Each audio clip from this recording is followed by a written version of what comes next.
الحمد لله وكفى وسلام على عباده الذين اصطفى أما بعد فأعوذ بالله من الشيطان الرجيم بسم الله الرحمن الرحيم قل اللهم مالك الملك تؤتي الملك من تشاء وتنزع الملك ممن تشاء وتعز من تشاء وتذل من تشاء بيدك الخير انك على كل شيء قدیر۔ جناب صدر محترم، اساتذہ کرام اور عزیز طلباء اور بستی سے آئے ہوئے میرے محترم بزرگوں اور دوستوں، اس دن کے بارے میں تفصیل سے طلباء نے بتا دیا اور اس کے بعد مولانا محمد مزمل صاحب نے پوری تاریخ کو آپ کے سامنے بیان کر دیا۔ اس کے بعد زیادہ بیان کی ضرورت بھی نہیں ہے۔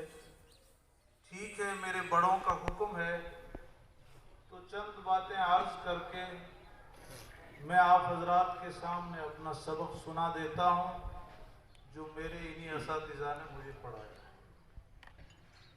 جیسا کہ آپ سے بتایا گیا، یہ ملک ہندوستان میں ہم اس کے باشندے ہیں اور 2 دن قومی تہوار کے اعتبار سے منائے جاتے ہیں، اور آپ کو بتایا گیا کہ ملک ہندوستان جب سے قائم ہے بہت سے راجا مہاراجا اور بہت سے بادشاہ اس ہندوستان میں آئے، اور ایک وقت وہ بھی آیا کہ مغلیہ سلطنت کے فرمانرواں بابر نے اپنی سلطنت و حکومت کی بنیاد ڈالی اور ایک زمانے تک اس کی حکومت چلی۔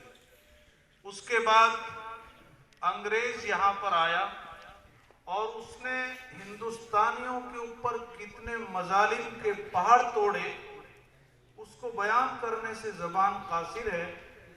اگرچہ یہ بدقسمتی کہی ہے کہ اس تاریخ اور اتہاس کو اس وقت بدلا جا رہا ہے، تو ہمیں چاہیے کہ ہمیں حقیقی تاریخ کو یاد کرنا چاہیے اور اس کو پڑھنا چاہیے۔ ہندوستان کی آزادی کے لیے جو قربانیاں دی گئی وہ تو ایک لمبی طویل تاریخ ہے۔ میں 2-3 واقعات آپ کے سامنے رکھتا ہوں۔ تحریک خلافت چل رہی تھی، اور وہی جو جیسے مولانا ابھی فرما رہے تھے کہ شاہ عبدالعزیز دہلوی رحمۃ اللہ علیہ نے فتویٰ دیا اور اسی فتوے کو بنیاد بنا کے شیخ الہند رحمۃ اللہ علیہ نے فتویٰ دیا، اور شیخ الہند کے ساتھ جو ابھی آپ کو واقعہ سنایا گیا کس طرح کا معاملہ مالٹا کی قید میں پیش آیا۔ اسی تحریک خلافت کا ایک اجلاس تھا جو اس وقت وہ علاقہ پاکستان میں ہے، اور اسی فتوے کو بنیاد بنا کے ان کے شاگرد رشید شیخ الاسلام مولانا حسین احمد مدنی رحمۃ اللہ علیہ اسی تحریک کو چلا رہے تھے۔ اور یہ جو اجلاس ہوا اس وقت مولانا کے اوپر شیخ الاسلام مولانا حسین احمد مدنی رحمۃ اللہ علیہ کے بارے میں یہ وارنٹ نکلا ہوا تھا کہ جہاں بھی دیکھو ان کو گرفتار کر کے لے آؤ۔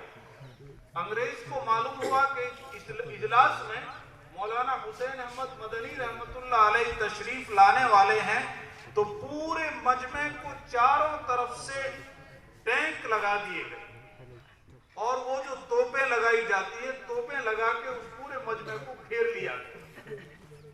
حضرت مدنی علیہ الرحمہ دیوبند سے وہاں تشریف لے گئے، اور جب ان کا نام بولا گیا اور جب وہ اسٹیج پہ تشریف لائے اور لا کے انہوں نے منظر دیکھا کہ چاروں طرف ٹینکیں کھڑی ہیں اور گولے داغنے کے لیے تیار ہیں، تو حضرت نے چند اشعار پیش کیے۔ حضرت نے فرمایا، او لیے پھرتی ہے بلبل چونچ میں گل، بلبل وہ پرندہ اور گل وہ پھول۔ آپ نے اس پوری توپ کو تو بلبل بتا دیا، اور جو گولے تھے اس کو آپ نے گل بتا دیا، پھول بتا دیا۔ آپ نے فرمایا، لیے پھرتی ہے بلبل چونچ میں گل، وہ شہید ناز کی